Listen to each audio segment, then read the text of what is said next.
The glass elevator sighed as it rose, and in that slow climb, I heard the city inhale with me, a breath that forgot to pretend nothing ever trembles beneath a suit and a smile. I am Helena Montez, 35 years old, a senior bank executive whose job is to turn risk into leverage and make numbers stand at attention. And a secret ambition sits behind my calm gaze, patient as a predator. To reshape this fortress of power from the inside out so that ambition is not a cruel gatekeeper but a measured instrument of justice.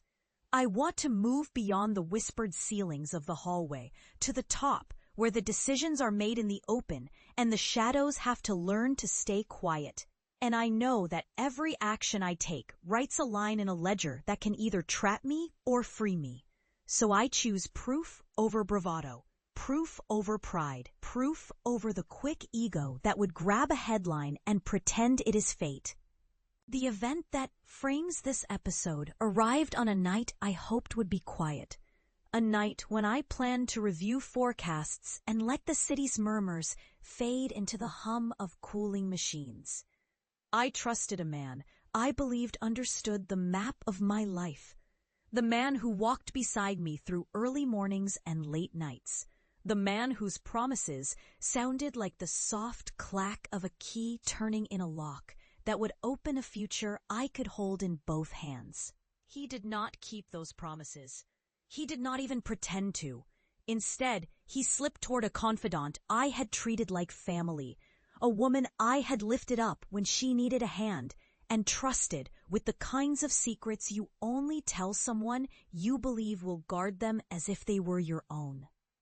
The betrayal did not come as a furious explosion, but as a slow, deliberate erosion, the kind that takes place on evenings when the city glows with possibility and you are left counting the tremors that ran through your confidence. The little lies that felt like kindness until you saw the pattern. The way he always had a ready smile for her and a ready excuse for me. I tried to reason with the ache, told myself it was not the end, but a test. A chance to prove that my strength could withstand a storm I did not invite. A chance to prove that love was not a casualty, but a catalyst. A chance to prove that I could still choose the future when my heart wanted to rewrite the past. The personal wound grew into a strategic wound because the moment of that betrayal was not just about us. It was about what power does to loyalty when the very people you trust most are the ones who pretend to guard your back and instead surreptitiously pull away the floorboards beneath your feet. I am Helena Montez, and I learned early in life that ambition does not come wearing a choir robe.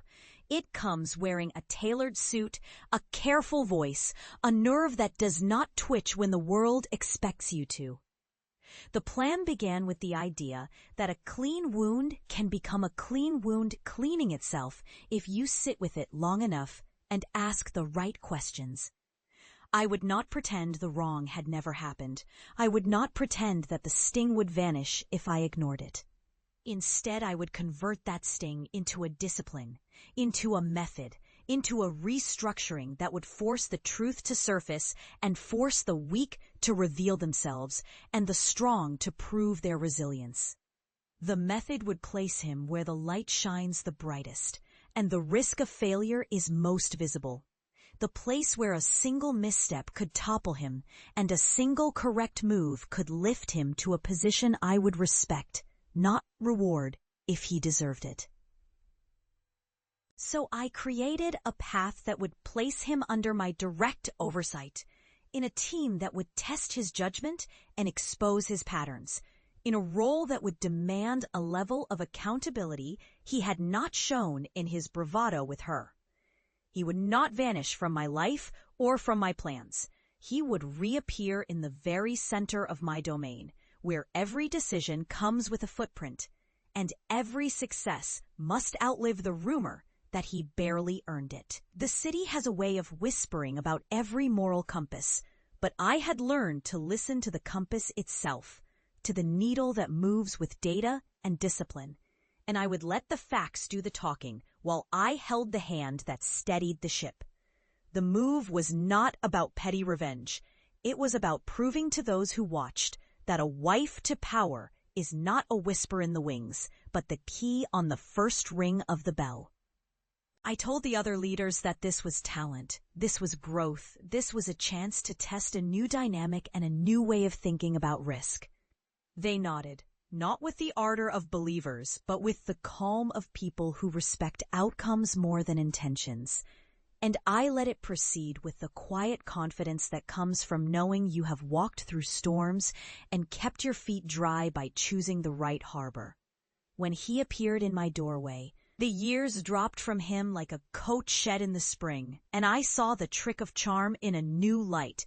His smile looked thinner, his posture more careful, his eyes always calculating how far he could go before someone else would remind him of a line he should not cross.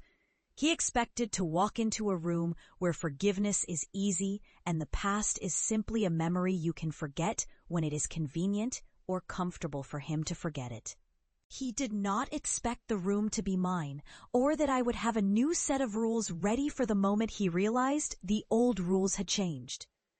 I assigned him to a project that required him to present to a client the way a test pilot presents to a panel, with every flaw visible, every weakness exposed, every wrong assumption brought to ground under a flood of questions that he could not dodge with a practiced grin. He rehearsed for the public moment as if he could charm his way through it, as if the room would tilt in his favor because the lights were bright and the audience was kind.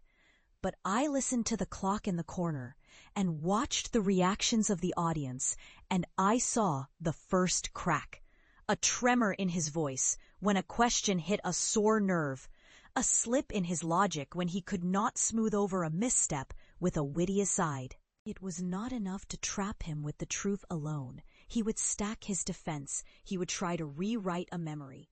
He would pretend that the past was not a weapon in my hands, but a story that he owned. So I let the truth breathe in the room. I allowed the numbers to do the rest, and I did not rush to the microphone to deliver a confession on his terms. I stood back and let the data tell the story. A story where every misleading choice was a red line drawn in a chart, every compromised promise a negative trend that would not recover. The board, those slides of power and restraint, listened and watched as I threaded the facts with the calm of a person who has learned to discipline the tongue and sharpen the gaze. I did not need to humiliate him to prove a point. I needed to remove the illusion that he could thrive under a shield of personal ties when the ties he had chosen were the very rope he would hang himself with. The plan demanded accountability, and accountability does not require or demand loudness. It requires clarity, evidence, and a consequence that aligns with the law and the ethics we pretend to honor in public. The decision came not as triumph, but as a measured punctuation at the end of a long sentence of misjudgments that he had accumulated like a private library of excuses. He found himself relocated to a role that offered less visibility, less latitude for risk, and more time to reflect on the cost of cheating when the ledger knows your name. He would report to me in the sense that all subordinates report to a supervisor. But the truth was that I would be the one who would decide how his results would be read by others, and whether the trust he betrayed would ever belong to his professional persona again. The moment of realization that dawned on him came with a chill that traveled down his spine. The same cold that travels through a winter street when a maintenance man shuts the door to a building where you cannot escape the consequences of your choices. And for me, the moment was not rapture but relief. Relief that the arc of his deception would bend into a sharper dynamic. Relief that the team would see with their own eyes what I had known from the start, that loyalty is a currency, and I knew how to protect mine. Justice served cold does not mean a cry of victory. It means a careful, unflinching accounting. An end to the fantasy that affection can shield the truth from the consequences of deceit. I did not celebrate in the room, but I kept the smile I reserved for the quiet victories. The kind that arrive when the city is asleep and the numbers align in a way that makes the morning light seem honest. I thought of my family in the long nights when the phone did not ring with news of approval, but with whispers about what a person should be able to endure. And I saw that the discipline I held inside was the same discipline I hoped to pass to those who would come after me. A way to turn pain into a map. A map that shows how to rise by making the other person confront their own shadow, rather than rely on the mercy that comes from the belief that the wrong done to you will be forgiven if you simply smile. The city woke with a slow, stubborn rhythm. The river moved with a quiet grandeur, and I stood at the window of my office and watched the light creep along the glass towers. A reminder that dawn comes when you have earned the right to be seen clearly. My decision did not erase the past, but it did define the future. It did set the terms by which I would be judged and by which I would judge others. And it did grant me a certain quiet power. The power to ensure that in this business, the truth is not a weapon you wield to wound others, but a beacon that guides you away from self-harm and toward a future where integrity is not a rumor, but a daily practice. So I turned away from the window and took a breath that tasted of iron and resolve, and I walked back into the room where the